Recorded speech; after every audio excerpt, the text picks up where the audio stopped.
వాక్య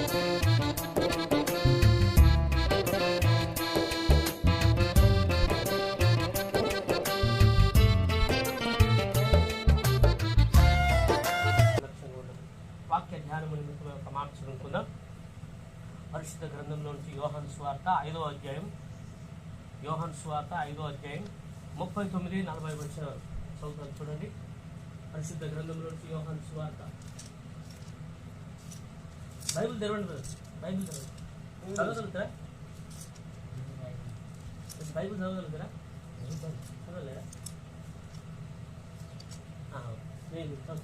చూడండి, యోహాను సువార్త 5వ అధ్యాయం 39-40 వచనాలు. లేఖనముల యందు మీకు నిత్య జీవము కలదని తలంచుచు వాటిని పరిశోధించుతున్నారు.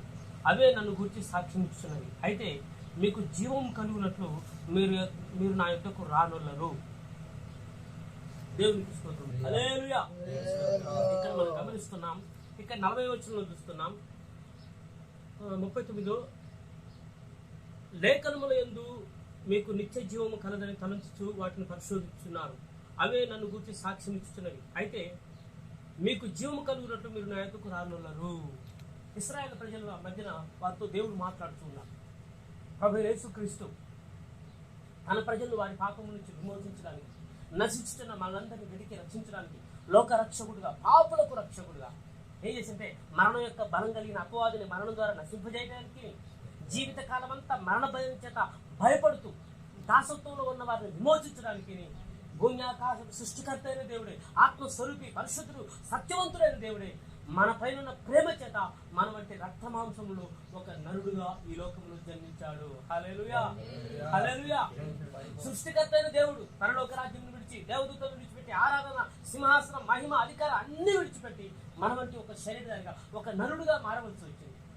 మన వంటి రక్తమాంసంలో ప్రత్యక్షంగా కావలసి వచ్చింది. దీని గల కారణం ఏంటంటే ఆయన మనల్ని ప్రేమిస్తున్నాడు. హల్లెలూయా. ఈ మధ్యాహ్నం ఇక్కడ కూడిన మనల్ని దేవుడు ప్రేమిస్తూ ఉన్నాడు. ఆయన మనల్ని ప్రేమిస్తున్నాడు కనుక ఆయన ఏం చేశాడు? వాక్యం సెలవిస్తుంది, రక్తము చిందింపకుండా పాపక్షమాపణ లేదు. రక్తం చిందింపకుండా పాపక్షమాపణ లేదు. పాపక్షమాపణకి ఏం కావాలి? తప్పనిసరిగా రక్తం చిందించాలా, అంటే ప్రాయశ్చిత్తం జరగాల. మన పాపములకు పరిహారం కలగాలి, మన అతిక్రమణ పరిహారం కలగాల, మన పాపం ప్రాయశ్చిత్తం కలగాల, పాపం నుంచి మనం విమోచింపబడాల, మన ఆత్మ విమోచింపబడాలంటే తప్పనిసరిగా ఏం చేయాలా? ప్రాయశ్చిత్తం అన్నది జరగాల్సిందే, ప్రాణ విమోచన క్రయధనం అన్నది చెల్లించాల్సిందే, పరిహారం అన్నది చెల్లించాల్సిందే. హల్లెలూయా. మరి మన పాపములకు పరిహారం ఎవరు చెల్లించారు? మన పాపములకు ఈ లోకంలో ఎవరు ప్రాయశ్చిత్తం చేయగలరు? మన ప్రాణ విమోచన క్రయధనం ఎవరు చెల్లించగలరు? ఎవరితోనూ. ఒక పాపి ఇంకొక పాపిని విమోచించగలరా? గుడ్డివాడిని దారి చూపించగలరా? చెప్పండి. మనమే బలహీనులం. లోకంలో ఉన్న సమస్త మనుషులు మనలాగా బలహీనులే, మనలాగా రక్తమాంసములు కలిగిన వారే. వారి సమస్యను వారే పరిష్కరించుకోలేరు. మన సమస్యని పరిష్కరిస్తారు. వారు పాపులే, మనం పాపులే. అంటే ఒక పాపి ఇంకో పాపిని ఎప్పుడు రక్షించలేడు. అదే సమయంలో పాపి తనంతట తాను పరిశుద్ధుడు ఎప్పుడు కాలేడు. ఒక పాపి తనంతట తాను పాపం నుంచి బయటపడలేడు, పాపం నుంచి బయటకు రాలేడు, పాపం నుంచి విమోచింపబడలేడు, తనంతట తాను పరిశుద్ధుడు కాలేడు. ఒక పాపిని ఇంకొక పాపి ఎప్పుడు కూడా విడిపించలేడు. అంటే పాపికి పాపము లేనివాడే కావాలి. హల్లెలూయా. గుడ్డివానికి కళ్ళు ఉన్నవాడు కావాలి. గుడ్డివానికి గుడ్డివాడు దారి చూపించగలరా? గుంటలో ఉన్నవాడు పైకి లేవనెత్తాడా? గుంటలో ఉన్నవానికి పైన ఉన్నవాడు కావాలి. ఇద్దరు గుంటలోనే ఉన్నారు. గుంటలో ఉన్న వాళ్ళు ఒకరొకరు లేవనెత్తుకుంటారా? వారితో కాదు. హల్లెలూయా. అంటే ఇక్కడ మనము దేవుని సృష్టి, దేవుడు తన స్వరూపంలో పోలికలో ఈ సమస్త మానవులను సృజించాడు. పాపం చేసిన కారణం చేత శాపగ్రస్తులై మరణానికి లోనై నిత్య నాశనానికి ప్రయాణం చేయొచ్చు, నిత్యము దేవునికి దూరంగా ఉన్నారు. హల్లెలూయా. ఆ దయగల తండ్రి, ఆ భూమి ఆకాశ సృష్టికర్త అయిన దేవుడు మన పైన ఉన్న ప్రేమ చేత మన పట్ల కనికరం కలిగి మనల్ని విమోచించాలనుకున్నాడు. అందుకొరకు ఏం చేశాడంటే పాపులకు రక్షకుడుగా, లోక రక్షకుడుగా, లోక పాపములు మోసుకొని పోయే దేవుని గొర్రె పిల్లగా, సృష్టికర్త అయిన దేవుడు యేసు క్రీస్తుగా 2020 సంవత్సరాల క్రితం మన కొరకు ఈ లోకానికి వచ్చాడు. హల్లెలూయా. ఈ లోకానికి వచ్చిన సమయంలో అక్కడ మనం గమనిస్తున్నాం, ఇశ్రాయేలు ప్రజల మధ్యన ఒక సంభాషణ జరుగుతుంది. ఇక్కడ అంటున్నాడు, లేఖనముల యందు మీకు నిత్య జీవం కలదని తలంచుచు వాటిని పరిశోధించు. ఇశ్రాయేలు ఏం చెప్తున్నారు? లేఖనాలను పరిశోధిస్తున్నారు. లేఖనముల యందు నిత్య జీవం కలదని, పరిశోధిస్తున్నారు. పరిశోధిస్తున్నప్పుడు ప్రభు అంటాడు, అదే నన్ను గురించి సాక్ష్యం ఇస్తున్నాయి. ఎందుకు సాక్ష్యం ఇస్తున్నాయి? యోహాను సువార్త 1:1 ఉంది, ఆది యందు వాక్యం ఉండెను. ఆది యందు ఏముంది? వాక్యము దేవుని యొద్ద ఉండెను, వాక్యమే దేవుడై ఉండెను. అంటే అదే యోహాను సువార్త 1:14 చూస్తే ఆ వాక్యమే శరీరధారిగా కృపాసక్తుడుగా మన మధ్య నివసించాను. హల్లెలూయా. అంటే లేఖనములో నిత్య జీవం కలదని మీరు పరిశోధిస్తున్నారు.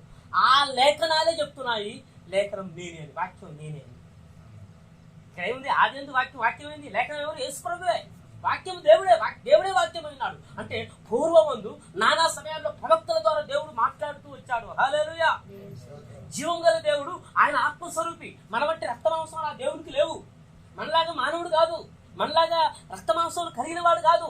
ఆయన ఆత్మస్వరూపి. ఎవరు సమీపించాలని దురావగాహన తేజస్సులో అత్యున్నత సింహాసనం పైన ఆయన ఆసీనుడై ఉన్నాడు, దహించు అగ్ని అయి ఉన్నాడు. హల్లెలూయా.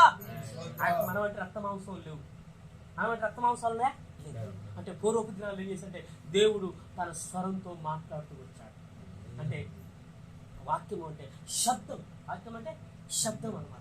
పూర్వపు దినాల్లో ఒక స్వరంతో మాట్లాడుతూ, ఆకాశం నుండి మాట్లాడుతూ, తన దాసులతో మాట్లాడుతూ, తన స్వరాన్ని వినిపిస్తూ, తన ఆలోచన తెలియజేస్తూ, తాను ఏర్పరచుకున్న ప్రజలకు ఆలోచన తెలియజేయాలని దేవుడు మాట్లాడుతూ వచ్చాడు. ఆ మాటే, ఆ వాక్యమే ప్రభువైన యేసుక్రీస్తు.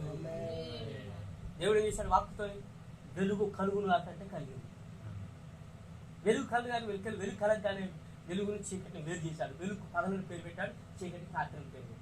వెలుగు మంచిదైనట్టుగా దేవుడు చూశాడు మొదటి దినం ఆయన. హల్లెలూయా. అంటే ఈ సమస్త సృష్టి కూడా దేవుడు కలుగునుగాక అంటే కలిగింది. జలములన్నీ తొలిగిపోయి 6వ నెల కనబడునుగాక అంటే భూమి కనబడింది. అంటే దేవుడు తన వాక్కుతోనే సమస్తమును సృష్టించాడు. అంటే దేవుని యొక్క వాక్కులో జీవం ఉంది, దేవుని యొక్క వాక్కులో జీవం ఉంది, దేవుని యొక్క వాక్కులో శక్తి ఉంది. 6 దినాల్లోనే సృష్టి అంతటిని చేశాడు. 6 దినాల్లో తన వాక్కుతోనే వెలుగు కలుగుగాక, భూమి కలుగుగాక, ఆకాశం కలుగుగాక, భూమిలో ఫలమిచ్చే ప్రతి వృక్షం ఆయా జాతులకు సంబంధించిన సమస్త వృక్షములు కలుగుగాక, గట్టి విత్తనములిచ్చే ఆయా జాతులకు సంబంధించిన సమస్తము భూమి మొలిపించుగాక అని పలకగానే కలిగేది. హల్లెలూయా. అంటే దేవుని యొక్క మాటలో శక్తి ఉందా లేదా? దేవుని యొక్క మాటలో జీవం ఉందా లేదా? ఆ వాక్యమే ఆది యందు ఉంది, ఆ వాక్యమే దేవుని యొద్ద ఉంది, ఆ వాక్యమే దేవుడు, ఆ వాక్యమే మన వంటి రక్తమాంసాలు శరీరాలుగా వచ్చాడు. అయితే ఇశ్రాయేలు ప్రజలు ఏం చెప్తున్నారంటే లేఖనాలలో నిత్య జీవం కలదని పరిశోధిస్తున్నారు. ఆ నిత్య జీవం ఎవరన్నది వాళ్ళకి అర్థం కాదు. అందుకొరకనాడు అవి నా గురించి సాక్ష్యం ఇస్తున్నాయి. అంటే లేఖనాల్లో నిత్య జీవం ఉంటుంది, వాక్యంలో జీవం ఉంది, వాక్యంలో జీవం సమృద్ధి జీవం, మనకి జీవాన్ని ఇచ్చేది వాక్యమే. కీర్తనకారుడైన దావీదు మహారాజు అన్నాడు, నీ వాక్యమే నన్ను బ్రతికించున్నది, నా బాధల్లో నాకు నెమ్మదినిచ్చేది. మనం బ్రతికించేది ఎవరు చెప్పండి? మనం అన్నం బ్రతికిస్తున్నాం. మనకి అన్నం మనకు శరీరానికి కావాల్సిన బలం ఇచ్చే శక్తి ఇచ్చేది కాదండి. మనం అనుకుంటాం నేను కష్టపడ్డా, నేను సంపాదించా, నాకు జాబ్ ఉంది, నాకు రాబడి ఉంది, నేను మంచి సుఖపడుతున్నా, సంతోషిస్తున్నా, నా కష్టాన్ని బట్టే నేను మంచిగా భుజించగలుగుతున్నా అని అనుకుంటావా? కాదు. నీ కష్టాన్ని బట్టి కాదు, నువ్వు భుజించిన భోజనాన్ని బట్టి కాదు నీకు జీవంగా బతికేది. దేవుడు బ్రతుకు బిడ్డ అని ఆయన కనికరించాడు. ఆయన ఆజ్ఞాపించాడు, బ్రతుకుని ఆజ్ఞాపించాడు. ఆయన మాటను బట్టి మనం జీవిస్తున్నాం. ఆయన మాటను బట్టి మనం, అంటే ఆయన వాక్కులో మనకు జీవం ఉంది. హల్లెలూయా. బ్రతుకు అన్నాడు, బ్రతుకుతున్నాం. ఇక మనం తినదాన్ని బట్టి బ్రతకట్లే. వాక్యం ఉంది, ఆహారమును కడుపు చేశాడు, కడుపును ఆహారం చేశాడు, ఈ రెండింటిని నాశనం చేస్తాడని అపోస్తలుల కొరింథీ పట్టణంలో సంఘానికి చెప్తున్నాడు. ఆహారం కడుపు కొరకు, కడుపు ఆహారం కొరకు, ఈ రెండింటిని దేవుడు నాశనం చేయబోతున్నాడు. అంతే కదా, నాశనం అయిపోయాయి కదా. అంటే ఆహారం ద్వారా మనం బ్రతకట్లేదు, దేవుడు బ్రతుకు అన్నాడు కనుక మనం బ్రతుకుతున్నాం. హల్లెలూయా. అందుకొరకే ఏం చేస్తున్నారు? నిత్య జీవము, లేఖనాల్లో నిత్య జీవం ఉందని పరిశోధిస్తున్నారు. ఆ లేఖనాలే నా గురించి సాక్ష్యం ఇస్తున్నాయి అంటున్నారు. అందుకొరకు అంటాడు ఇక్కడ 40వ వచనంలో, అయితే మీకు జీవము కలుగునట్లు మీరు నా యొద్దకు రానొల్లరు. నిత్య జీవం గలదని లేఖనాలు పరిశోధిస్తున్నారు. మంచిదే. అదే నా గురించి సాక్ష్యం ఇస్తున్నాయి. అంటే లేఖనమే నేనై ఉన్నా, వాక్యమే నేను. ఒకప్పుడు పూర్వపు దినాల్లో స్వరంతో మాట్లాడేవాడిని, శబ్ద రూపంలో మాట్లాడేవాడిని, ఏర్పరచుకున్న ఆయా ప్రముక్తల ద్వారా నానా సమయాల్లో నేను మాట్లాడుతూ వచ్చా. అంత్య దినంలో తన కుమారుడైన క్రీస్తు ద్వారా దేవుడు మాట్లాడుతూ వచ్చాడు. మనం సేవించుతున్న దేవుడు, మనం నమ్ముకున్న దేవుడు జీవము గల దేవుడు, ఆయన మాట్లాడే దేవుడు. హల్లెలూయా. మానవుడు చేసిన బొమ్మ కాదు, మానవుడు రూపించిన ఒక విగ్రహం కాదు, ఒక నిర్జీవమైన వస్తువు కాదు.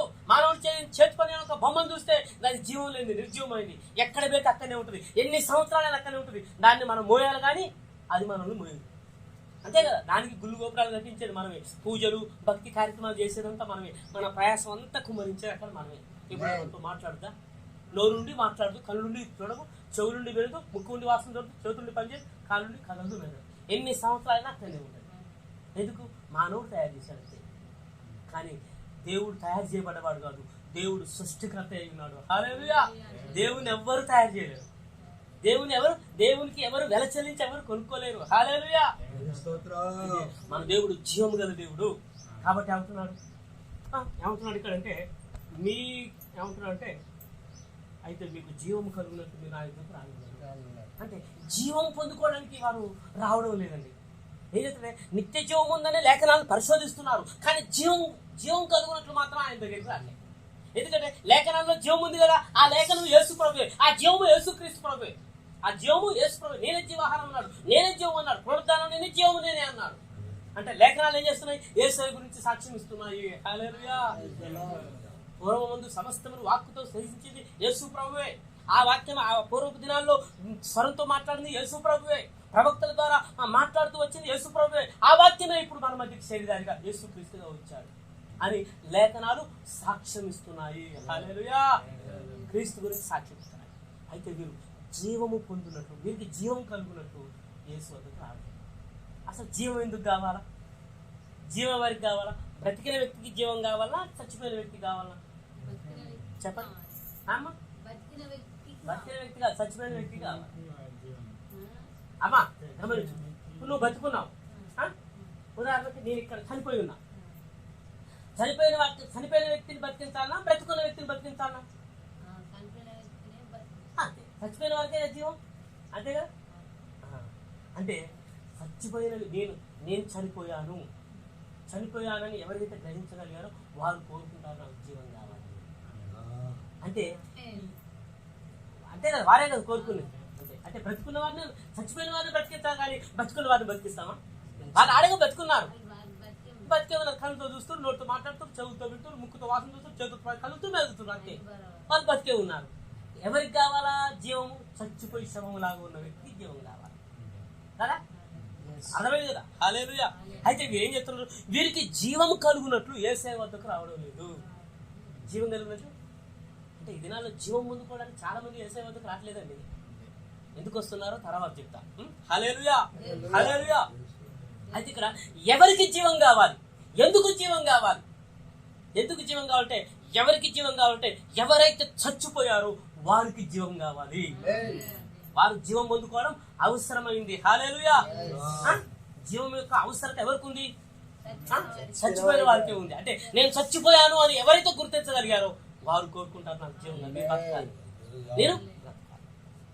అయితే ఇప్పుడు అసలైన వాక్య భాగంలోకి వస్తే చూడండి, ఒక మాట పరిశుద్ధ గ్రంథంలోకి అపోస్తలుడైన పౌలు రోమీయులకు రాసిన పత్రిక 6వ అధ్యాయం 23వ వచనం చదవండి. 23వ వచనం. ఏలయనగా పాపము వలన వచ్చు జీతము మరణము. హల్లెలూయా, హల్లెలూయా. ఏమంటున్నాడు ఇక్కడ? పాపము వలన వచ్చు జీతము మరణము. పాపాన్ని బట్టి ఏమొచ్చింది? పాపమును బట్టి మరణం వచ్చింది. కాబట్టి వాక్యం సెలవుస్తుంది, పాపము చేయవాడెవడో వాడే మరణించాలని. యెహెజ్కేలు గ్రంథం 18వ అధ్యాయం 18వ అధ్యాయం పరిశుద్ధ గ్రంథంలో నుంచి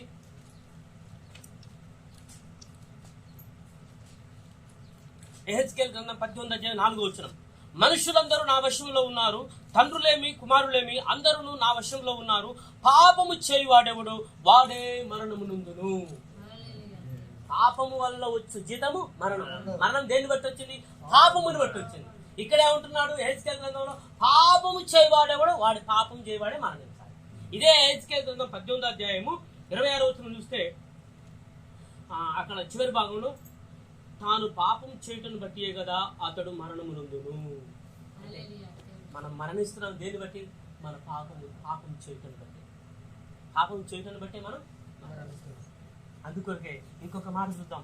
కీర్తన గ్రంథంలో సెలవిస్తున్న ఒక మాట మనం చూద్దాం. పరిశుద్ధ గ్రంథంలోంచి 89వ కీర్తన 48వ వచనం. మరణమును చూడక బ్రతుకు నరుడెవడు, పాతాళం యొక్క వశము కాకుండా తను తాను తప్పించుకునేవాడు. హల్లెలూయా. మరణం చూడక పాపం వల్ల మరణం వచ్చింది. పాపం చేయవాడు ఎవడు వాడే మరణించాలి. మీ పాపములను బట్టే కదా మీరు మరణించేదని వాక్యం సెలవిస్తుంది. కాబట్టి మరణం చూడక అంటే ఈ భూమి మీద పుట్టిన ఏ కులానికి, ఏ మతానికి, ఏ జాతికి, ఏ భాషకి చెందిన వారైనా సరే, ఏ దేశానికి చెందిన వారైనా సరే, పుట్టిన ప్రతి నరుడు తప్పనిసరిగా చనిపోవాల్సిందే. అంటే మానవుని యొక్క జీవితం పుట్టుకకు మరణానికి మధ్యలో ఉంది. అంటే పుట్టిన మానవుడు తప్పనిసరిగా చనిపోవాల్సిందే. పుట్టినటువంటి మానవుడు మరణానికి పుట్టుక మధ్యన కొంతకాలమే జీవిస్తాడు. ఈ జీవితం ఎంతకాలమో తెలియదు. మరణం ఏ విధంగా సంభవిస్తుందో, ఏ రూపంలో వస్తుందో, ఏ క్షణం ఏ గడిలో వస్తుందో తెలియదు. మరణం ప్రతి ఒక్కరిని వెంటాడుతుంది. మరణం ప్రతి ఒక్కరిని ఏలుబడి చేస్తుంది. ప్రతి ఒక్కరిని భయపడుతూ ఉంది. మనం చూస్తున్నాం 2020 నుంచి కరోనా స్టార్ట్ అయింది. లక్షలు ఖర్చు పెట్టిన డాక్టర్లు చేతులు ఎత్తేసారు మా వల్ల కాదని. అంటే ఎంతమంది మరణిస్తున్నారు. కరోనా సోకి సెకండ్ వేవ్ వచ్చింది. ఫస్ట్ వేవ్ పోయి సెకండ్ వేవ్, ఇప్పుడు థర్డ్ వేవ్ స్టార్ట్ అయింది. మరణం ఎందుకు వచ్చింది? చేయవాడేవాడు వాడే మరణించు. అంటే మరణం దేని బట్టి వచ్చింది? అయితే ఈ మరణము రెండు విధాలుగా ఉంది. మరణము రెండు విధాలుగా ఉంది. దీని యొక్క ప్రభావము మొట్టమొదటిగా మన ఆత్మ మీద పడింది. మనుషుని చూస్తే మనిషికి పైన కనబడే ఒక దేహం ఉంది. మనిషికి ఒక దేహం ఉంది. లోపల ప్రాణం అనేది ఉంది. ఈ ప్రాణము, ఈ దేహం, రక్త మాంసములు రెండు కలిసే ఉంటాయి. అయితే దానికి వేరుగా లోపల ఒక ఆత్మ అనేది ఉంది. అంటే మానవునికి శరీరం ఉంది, ప్రాణం ఉంది, ఆత్మ ఉంది. హల్లెలూయా. మానవునికి శరీరం ఉంది, ప్రాణం ఉంది, ఆత్మ ఉంది. ఈ ప్రాణము, శరీరం, ఈ రక్త మాంసం రెండు కలిసి ఉంటాయి. ఆ వాటి లోపలే ఉంది ఆత్మ ఉంది. అంటే గమనించండి, ఈ ఆత్మ దేవుడు ఈ దేహంలో పెట్టాడు. అంటే మనం నివసించడానికి ఒక ఇల్లు కట్టుకున్నామండి. మనం ఇల్లు ఎందుకు కట్టుకున్నాం చెప్పండి? నివసించడానికి, ఉండడానికి, మనకున్న వస్తువులు భద్రపరచుకోవడానికి, మనం క్షేమంగా జీవించడానికి, వరద నీరు రాకుండా, తేళ్లు పాము రాకుండా, ఎండ రాకుండా, దుమ్ము ధూళి రాకుండా, క్షేమంగా భద్రంగా ఉండడానికి ఇల్లు కట్టుకున్నాం కదా. మనం నివసించడానికి ఇల్లు, నివసించే వారు ఇల్లు బాగానే ఉంటుంది. నివసించే వారు విడిచిపెడితే బయటికి పోతే ఇల్లు పాడైపోతుంది. ఆ రీతిగా ఆత్మ నివసించడానికి ఆత్మకి ఇల్లు చేయలేదు ఈ రక్త మాంసం. ఆత్మ నివసించడానికి ఈ రక్తం, అంటే ఆత్మ కొంతకాలమే ఈ రక్త మాంసంలో ఉంటుంది కదా. ఎందుకు? ఎప్పటికైనా ఈ దేహాన్ని విడిచిపెట్టుకోవాలి. దేహాన్ని ఎందుకంటే పాపం వల్ల వచ్చే జీతం మరణం కనుక మరణం యొక్క ప్రభావం మొట్టమొదటి మీద ఆత్మ మీద పడింది. అందుకోసం ఎఫెసీ పత్రిక 2:1 రాయబడింది, పాపముల చేత అపరాధముల చేత మీరు చచ్చిన వారై ఉన్నారు. హల్లెలూయా. ఇది ఆత్మ మరణం. పాపముల చేత అంటే లోపల మన పాపం ద్వారా మరణం వచ్చింది కదా. ఈ మరణం యొక్క ప్రభావం మొట్టమొదటి ఎక్కడ పడింది? ఆత్మ మీద పడింది. అంటే ఆత్మ చనిపోయింది. ఆత్మ దేవునిలో నుంచి విడుదలవుతున్న జీవంలో నుంచి వేరు చేయబడింది. అంటే పాపం చేయడాన్ని బట్టి దేవునితో ఉన్న సంబంధం దిగుతుంది. దేవునితో ఉన్న సావాసం లేదు. దేవునితో సావాసం లేదు. జీవాన్ని కోల్పోయింది. అంటే ఆత్మ చనిపోయింది. ఆత్మనేత్రములు గుడ్డివైపోయాయి. ఆత్మనేత్రములు గుడ్డివైపోయింది.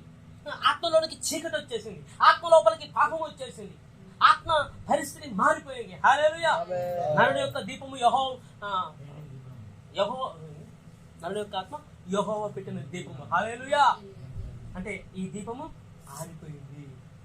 అంటే వెలుగు అంటే జీవం. ఆత్మకు జీవాన్ని ఇచ్చాడు దేవుడు. దేవుడు తన స్వరూపంలో, తన పోలికలో, నేలమట్టుతో దేవుడు మొట్టమొదటిగా బొమ్మను చేశాడు. చేసి ఏం చేశాడంటే ఆ బొమ్మను తన చేతిలో తీసుకొని ఆ ఉక్కు రంధ్రముల ద్వారా, నాసికా రంధ్రముల ద్వారా దేవుడు తన నోటితో ఏం చేశాడు? తనలో ఉన్న జీవాన్ని దానిలోకి ఊరాడు. అంటే దేవుడు జీవం గల దేవుడు. ఆయన జీవానికి ఆది అయినా అంతమని లేదు. నిత్యము జీవించేవాడు. హల్లెలూయా. అల్ప ఒమేగా ఆయనే. ఆది అంతము లేనివాడు ఆయనే. మొదటివాడు కనపడివాడు ఆయనే. మరణింపజేయవాడు, బ్రతికించేవాడు ఆయనే. మృతులను సైతం సజీవులుగా చేయగలవాడు. మరణం యొక్క పాతాళలోకం యొక్క సర్వాధికారం కలిగిన వాడు మన దేవుడు. హల్లెలూయా. సేవిస్తున్న దేవుడు సజీవుడు, జీవము గల దేవుడు ఆయన. అయితే ఆయన జీవానికి ఆది లేదు, అంతము లేదు. ఎల్లప్పుడూ నిత్యము జీవించేవాడు. ఆయన ఏం చేసిందంటే నేలమట్టితో తన స్వరూపంలో, తన పోలికలో ఒక బొమ్మను చేశాడు. ఆ బొమ్మను తన చేతులతో దగ్గర తీసుకొని ఆ బొమ్మ యొక్క నాసికా రంధ్రములు గుండా ఏం చేశాడు? తన నోటి నుంచి తన లోపల ఉన్న జీవవాయువును ఆ బొమ్మలోకి ఊదాడు. ఎప్పుడైతే దేవుల్లో ఉన్న జీవము, ఆ జీవాత్మ, ఆ జీవవాయువు ఆ మట్టి బొమ్మలో ప్రవేశిస్తుందో ఆ మట్టికి ప్రాణం వచ్చేసింది. ఆ మట్టికి ప్రాణం వచ్చేసింది. అంటే మన లోపల ఏం పెట్టాడు? దేవుడు ఆత్మను పెట్టాడు. మన లోపల మట్టి శరీరంలో ఏముంది? ఆత్మలో. అయితే పాపాన్ని బట్టి ఆత్మ చనిపోయింది. ఆత్మ లోపల చనిపోయింది, శరీరం మాత్రం బ్రతుకుంది. చేయడం మాత్రం బ్రతుకుంది. అంటే ఎఫెసీ పత్రిక 2:1 తెలుస్తున్నాం, అపరాధముల చేత పాపముల చేత మీరు చచ్చిన వారంటే మనం చచ్చిపోయాం, లోపల ఆత్మ చనిపోయింది, శరీరంలో మాత్రం బతికే ఉన్నాం.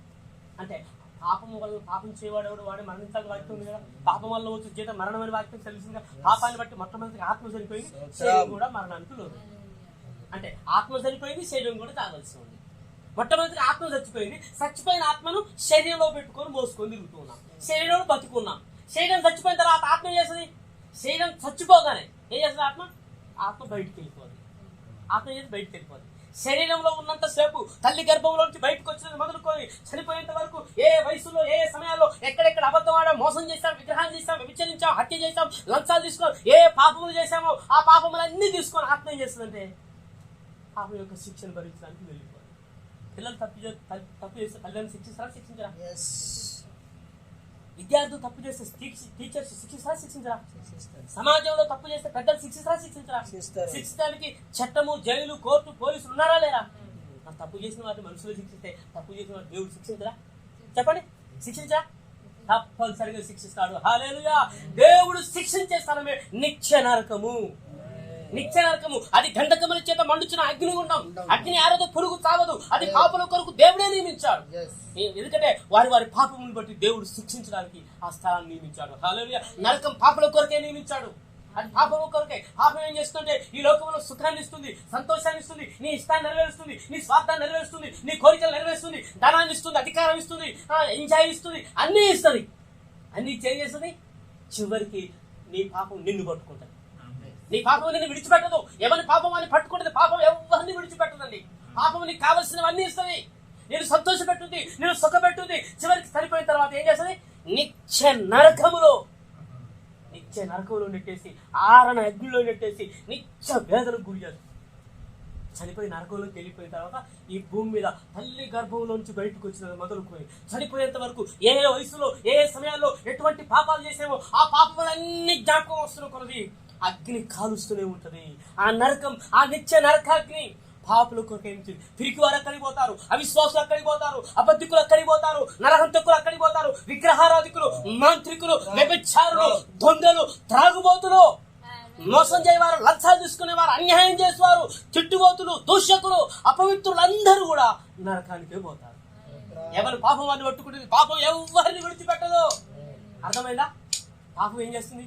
మన సంతోషాన్ని పరచడానికి, మన ఇష్టాన్ని చేయడానికి అనేక రీతులు ఆకర్షించి మనం మనతో బలవంతంగా పాపం చేస్తాం. చివరికి నరకంలో నెట్టేసి నిత్య వేదన గురి చేస్తాం. అంటే ఆత్మ లోపల చనిపోయింది, శరీరం సావలసి ఉన్నది. అంటే మొట్టమొదటిగా పాపాన్ని బట్టి ఆత్మ చనిపోయింది, చచ్చిపోయిన ఆత్మ శరీరంలో ఉంది. అంటే శరీరం లోపల చనిపోయిన ఆత్మను మోసుకొని తెలుపుతుంది. శరీరం మాత్రం బ్రతికి ఉంది. శరీరం చనిపోయిన ఆత్మ చేస్తే బయటికి వెళ్తుంది. బయటికి వెళ్ళింది తల్లి గర్భం నుంచి వచ్చిన మొదలుకొని చచ్చిపోయిన పాపమే కదా. పాపంలో పుట్టే పాపంలో పెరిగాం. పాపాన్ని తీసుకొని ఎక్కడికి పోతుంది? పాపలను శిక్షించడానికి దేవుడు నియమించిన నరకంలోకి వెళ్ళిపోయి నిత్య వేదన జరుగుతుంది. అంటే మృతులు దిగి వెళ్ళిపోయే స్థలం నిత్య నరకం. అది మృతుల లోకం, అది పాపల కొరకే నియమించబడింది. పాపం వల్ల ఎవరైతే చనిపోతున్నారో ఆ చనిపోయిన మృతులు వెళ్ళది నరకం. మనం గమనించండి, మనకు అర్థం కావడానికి చెప్తున్నాం. హల్లెలూయా, హల్లెలూయా. ఈ ఊరు పేరు ఏం పేరు పాస్టర్ గారు? బేతిగల్. ఈ ఊరి పేరు బేతిగల్. కాబట్టి ఇప్పుడు మీది బేతిగల్ అండి. బేతిగల్ విడిచిపెట్టి అక్కడ హుజురాబాద్ ఉంది, లేకపోతే వీరమంక ఉంది, లేకపోతే పెద్దపల్లి ఉంది, లేకపోతే ఇక్కడ ఆమ్దాల్పల్లి ఉంది, మలంగూరు ఉంది, లేకపోతే హుస్నాబాద్ ఉంది, వరంగల్ ఉంది, కరీంనగర్ ఉంది, హైదరాబాద్, ముంబై, ఢిల్లీ, అమెరికా ఎన్నో ఉన్నాయి. ఎక్కడికి పోయినా నీకు ఒక అడ్రస్ ఉందా లేదా?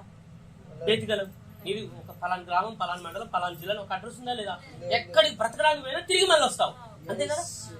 ఈ ప్రాంతాన్ని విడిచిపెట్టి ఎక్కడ పోయినా బతికి తిరిగి మళ్ళీ వస్తాం. రావడానికి ఒక వీలుందా లేదా? ఒక అడ్రస్ ఉందా లేదా? మరి మరణం తర్వాత లోకాన్ని విడిచిపెడతాం, ఈ జీవితాన్ని ముగిస్తావు కదా. చనిపోయిన తర్వాత ఎక్కడికి పోతాం? లోకాన్ని విడిచిపెట్టి బతుకులు ముగించి ఎక్కడికి పోతాం? ఈ ఊరిని విడిచిపెడితే ఎక్కడికైనా పోయి రావచ్చు, ఎక్కడికి పోయినా తిరిగి రావచ్చు. లోకాన్ని విడిచిపెట్టిపోయిన తర్వాత ఎక్కడికి పోతాం? ఎప్పుడైనా ఆలోచన కలిగిందా? ఎప్పుడైనా ప్రశ్న నీలో వచ్చిందా? ఇది మెదిలిందా నీలో? అయ్యో బ్రతికెంత కాలం పుట్టినది మొదలుకొని చచ్చిపోయిన నీకు ఇక్కడ బతుకుతా కానీ మరణ దిన ముందు జీవితాన్ని ముగించాల్సిందే కదా, లోకాన్ని ఎడబాయాల్సిందే కదా. మరి మరణం వచ్చిన దిన ముందు ఈ జీవితాన్ని ముగించిన తర్వాత, లోకాన్ని ఎడబెట్టిన తర్వాత మిగతా జీవితాన్ని ఎక్కడ గడుపుతావు? ఈ లోకం తర్వాత ఏ లోకంలో ప్రవేశిస్తావు? ఎక్కడికి వెళ్తావు అంటే సమస్త నరుల ఎదుట రెండు లోకాలు ఉన్నాయి. ఒకటి భూమి యొక్క కింది భాగాల్లో పాపుల కొరకు నియమించబడ్డ నిత్య నరకాగ్ని ఉన్నది. అది పాపుల కొరకే, వారి వారి పాపములు బట్టి శిక్షించే స్థలము. అది ఆరని అగ్ని, నిత్యము వేదన. అక్కడ భూమి మీద చేసిన పాపములన్నీ జ్ఞాపకం వస్తుంది, అగ్ని కాలుస్తూనే ఉంటుంది. అక్కడ ఈ పాపం ఈ లోకంలో ఎంత సంతోషాన్ని ఇచ్చిందో అక్కడ అంత దుఃఖాన్ని కలగజేస్తాయి. అయితే అది ఆ నరకము ప్రతి మానవుని ఎదుట ఉంది. నరకానికి వెళ్ళడానికి ఉన్న మార్గం పాపం. పాపం చేస్తే చాలు, నీ పాపం లేని నరకంలోనే చేస్తాయి. అబద్ధం ఆడితే చాలు, నోటితో బూతులు మాట్లాడితే చాలు, నోటితో లేనిపోయి పుట్టిస్తే చాలు, నేరములు మోపితే చాలు, లేకపోతే చుట్టా బీడి సిగరెట్ కళ్ళు సారాయి బీరు బ్రాంతి తాగినా చాలు, సినిమాలు చూసినా, అపవిత్రమైన మాటలు మాట్లాడినా, వ్యభిచారం చేసినా, దొంగతనం చేసినా, విగ్రహాలు చేసినా, నిజమైన దేవుని నమ్మకపోయినా, పిరికివాడవైనా, సమాజానికి భయపడి పిరికితనంగా నిజమైన దేవుని నమ్ముకోవడానికి ధైర్యం లేక పిరికివాడుగా బ్రతికిన నీ పిరికితనం, నీ అవిశ్వాసం, నీ అబద్ధం, నీ విగ్రహాలన్న, నీ వ్యభిచారం, నీ నరహత్య, నీ లంచాలు, నీ మోసం, నీ మంత్ర తంత్రాలు ఇవన్నీ ఎక్కడ నెట్టేస్తాయి? నరకములో. అంటే సమస్త మానవులు ఎదుట నరకము ఉంది. తర్వాత ఇంకోటి పరలోక రాజ్యం ఉంది. పరలోక రాజ్యం అండి పరిశుద్ధుల కొరకు, నీతిమంతుల కొరకు దేవుడు సృష్టించాలి. అక్కడ ఉన్నటువంటి వీధులు శుద్ధస్వరమైన వీధులు. ఇక్కడ మట్టి రోడ్లు, సిమెంట్ రోడ్లు, డాంబర్ రోడ్లు, గాలి వస్తే మొత్తం దుమ్ము దుమ్ము మీద పడుతుంది, వర్షం వస్తే మొత్తం బురద. అంతే కదా, భూకంపం వస్తే తెల్లగింపబడుతుంది. కానీ అక్కడ దేవుడు ఆ పరలోక రాజ్యం నిర్మించిన రోడ్ ఎట్లంటే శుద్ధ స్వరమైన శ్రేష్టమైన బంగారం మీద నడుస్తాం. హల్లెలూయా. అక్కడ ఉన్న కట్టడాలు, అక్కడ ప్రభువు నిర్మించిన పరిశుద్ధుల కొరకు, నీతిమంతుల కొరకు దేవుడు నిర్మించిన కట్టడాలు, గృహాలు ఎట్లా ఉంటాయి? 12 రకాల ముత్యాల చేత కట్టబడ్డాయి. అర్థమైందా? అక్కడ భూకంపం లేదు, కరువు లేదు, దుఃఖం లేదు, మరణం లేదు, వృద్ధాప్యం లేదు, అక్కడ తెగులు ఉండదు, కరుణ ఉండదు, అక్కడ ఏ భయము ఉండదు. హల్లెలూయా. అది పరిశుద్ధులు నీతిమంతులు ప్రవేశించే చోటు. పాపులకు ఏ మాత్రం పరలోక రాజ్యంలో చోటు లేదు. అయితే పరలోక రాజ్యానికి వెళ్ళడానికి ఉన్న మార్గం అయితే మన ప్రభు అయిన యేసుక్రీస్తే. హల్లెలూయా. యేసు ప్రభు అన్నాడు, నేనే మార్గమును సత్యమును జీవమును, నా ద్వారానే తప్ప ఎవడును పరలోక రాజ్యానికి. అంటే పరలోక రాజ్యం నుంచి భూమికి వచ్చింది తన ప్రజల వారి పాపము నుంచి విమోచించడానికి, నశించిన మనల్ని వెతికి రక్షించడానికి, తన నమ్మిన వారినందరినీ ఆయన పాపములకు సిలువలో ప్రాయశ్చిత్తం జరిగించి తన ప్రాణం పెట్టినటువంటి ఆ సిలువ స్వార్థ నమ్మి యేసయ్యను నిజమైన దేవుడు సొంత రక్షణ అంగీకరించి నేను పాపిని గ్రహించి పశ్చాత్తాపడి నమ్మి ఎవరైతే బాప్తిస్మం రక్షణ పొందుతారో వారందరూ యేసయ్య ద్వారా పరలోక రాజ్యంలో ప్రవేశిస్తారు. హల్లెలూయా. యేసు ప్రభు అయితే సృష్టికర్త అయిన దేవుడు అయితే పరలోకం నుంచి భూమికి మానవుడు దిగి వచ్చాడు. సమస్త మానవుల యొక్క స్థానంలో నిలబడ్డాడు. మనందరి పాపాల కొరకే తనను అప్పగించుకొని మన పాపాలను ఆయన భరించాడు. మన శాపం అంతా ఆయన వహించుకున్నాడు. మన శిక్షనంతటి భరించాడు. నేను మీరు చనిపోవలసిన మనల్ని ఆయన బ్రతికించడానికి, మనకు జీవమును, సమృద్ధి గల జీవాన్ని, నిత్య జీవాన్ని ఇవ్వడానికి నేను మీరు చనిపోవలసిన మనందరి స్థానంలో యేసయ్య నీ పాపముల కొరకే సెలవులో చనిపోయాడు, నా పాపముల కొరకే సెలవులో చనిపోయాడు. అసలు ఆ మరణాన్ని అనుభవించాల్సింది మనం. పాపం చేయవాడేవాడు వాడే మరణించాలి. పాపంలో మనం మరణించాలి. మనం మరణిస్తే ఎక్కడికి పోతాం? ఏమైనా పాపం అని పట్టుకొని నరకంలో నెట్టేస్తాం. నిత్యము బాధపడాల్సిందే. కానీ ఏం చేసిండు? ఆ నిత్య నరకం నుంచి తప్పించాలంటే మరణం నుంచి బయటకు రావాలి. అందుకొరకు ఏం చేసినట్టే ఆ పొందబోయే నిత్య నరకంలో పొందబోయే వేదన ఏం చేశాడంటే యేసయ్య నా స్థానంలోకి మీ స్థానంలోకి వచ్చాడు. మనందరి పాపాన్ని భరించి, శాపాన్ని భరించి, శిక్షను భరించి ఏం చేశాడు? మనం చనిపోవాల్సిన స్థానంలో యేసయ్య సెలవులో మరణించి మన పాపమును ప్రాయశ్చిత్తం చేశాడు. మన అతిక్రమను పరిహారం చెల్లించాడు. ఆ పాపము నుంచి మనకు విమోచన కలగడానికి యేసయ్య తన ప్రాణమును మన పాప విమోచన ఖైదనముగా తన ప్రాణమును వెలగా ఇచ్చి మనం కొనుక్కున్నాడు. హల్లెలూయా. యేసయ్యను మనం నమ్మితే చాలు మన పాపము, శాపము, మరణము, నిత్య నాశనము, నిత్య నరకాన్ని అన్ని తొలగిపోతాయి. హల్లెలూయా. కాబట్టి నరకానికి పోవాలంటే పాపం చేసి చాలు. కానీ పరలోక రాజ్యానికి పోవాలంటే సిలువ సువార్తను నమ్మి యేసయ్య నిజమైన దేవుడిగా సొంత రక్షకుడు అంగీకరించి మారుమనసు పొంది నమ్మి బాప్తిస్మం పొందేవాడు రక్షణ పొందును. అంటే ఈ నిత్య నరకం అన్నది, పరలోక రాజ్యం అన్నది, ఈ రెండు లోకాలు ఈ లోకమును విడిచిపెట్టిన తర్వాత, ఈ జీవితాన్ని ముగించి ఈ లోకమును విడిచిపెట్టిన తర్వాత మానవులు ప్రవేశించడానికి ఈ రెండు లోకాలు ఈ భూమి మీద నివసిస్తున్న సమస్త ప్రజల ఎదుట ఉన్నది. కాబట్టి ఈ భూమి మీద ఉన్న సమస్త మానవులు ఏ మార్గమును కోరుకుంటారో, ఏ లోకాన్ని కోరుకుంటారో అది వారి ఇష్టం. యేసయ్య అయితే ఆ నిత్య నరకంలోకి వెళ్ళకోకుండా అడ్డ ఆపడానికి ఏం చేసిందంటే మనం చనిపోవలసిన స్థానంలో ఆయన చనిపోయాడు. మనందరి స్థానంలో నేను చనిపోవలసి ఉండగా నా కొరకు యేసు చనిపోయాడు. యేసు నీతిమంతుడు, నీతిని బట్టి జీవించవలసి ఉంది. హల్లెలూయా. ఆయన ఏ పాపం లేనివాడు, పాపం చేయవాడే మరణించాలి. మనం పాపంలో మనం మరణించాలి. ఆయన ఎందుకు మరణించాలి చెప్పండి? ఆయనకు అసలు మరణం ఉందా? మరణించవలసిన అవసరం ఉందా? అసలు మరణింపజేయవాడే ఆయన, మరణింపజేయవాడు ఆయన, మరణింపజేయగలడు, మరణించిన వాడిని బ్రతికించగలడు. ఆ శక్తి ఆయనకే ఉంది. హల్లెలూయా. కానీ ఎందుకు చనిపోయాడంటే చనిపోవలసిన మనల్ని బ్రతికించాలనుకున్నాడు, మరణంలో జీవులకు దాటించాలనుకున్నాడు. ఆ నిత్య నరకం నుంచి తప్పించి తన నమ్మిన వారందరినీ ఆ పరలోక రాజ్యంలో చేర్చి నిత్య సంతోషాన్ని, నిత్య జీవం ఇచ్చి తనతో నిత్యం జీవింపజేసుకోవాలని యేసయ్య మన కొరకు చనిపోయాడు. హల్లెలూయా. ఈ సువార్తను విశ్వసిస్తున్నావా? ఈ సువార్త నీ హృదయంలో అంగీకరిస్తావా? ఈ మధ్యాహ్న కాలం దేవుడు నీతోనే మనతోనే ఆయన మాట్లాడుతూ ఉన్నాడు. హల్లెలూయా.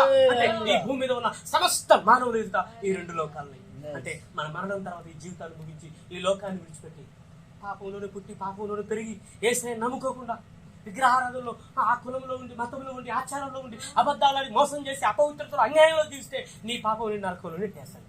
అయితే నీ బ్రతుకును మార్చి నీ పాప క్షమాపణిచ్చి నీకు మారు మనసునిచ్చి పరిశుద్ధులుగా నీతిమంతులుగా చేసి నీ పాపాలకు ప్రాయశ్చిత్తమైన సెలవులో బలైన యేసయ్యను నమ్ముకుంటే ఆ యేసయ్య మన పాపాలను క్షమిస్తాడు, మన పరిశుద్ధులుగా చేస్తాడు. ఏం చేస్తాడు? ఆ నరకాన్ని పోకుండా తప్పించి పరలోక రాజ్యంలో చేరుస్తాడు. హల్లెలూయా. కాబట్టి పాపాన్ని బట్టి మరణం వచ్చింది. మొట్టమొదటి ఆత్మ చనిపోయి శరీరం బతుకుంది, శరీరం కూడా చావాల్సి ఉంది. శరీరం చనిపోయి ఆత్మ ఏం చేస్తుంది? పాపాన్ని తీసుకొని ఏం చేస్తుంది? నరకంలోకి వెళ్ళిపోతుంది. ఆ నరకంలోకి వెళ్ళకోకుండా, శరీరం చనిపోయిన తర్వాత ఆత్మ నరకానికి వెళ్ళకోకుండా పరలోక రాజ్యానికి వెళ్ళాలంటే ఏం చేయాలా? చనిపోయిన ఆత్మను బ్రతికించుకోవాలి. చచ్చిపోయిన ఆత్మ జీవం ఎట్లా దొరుకుతుంది? చచ్చిపోయిన వారికి ఎందుకు ఏమన్నాడు?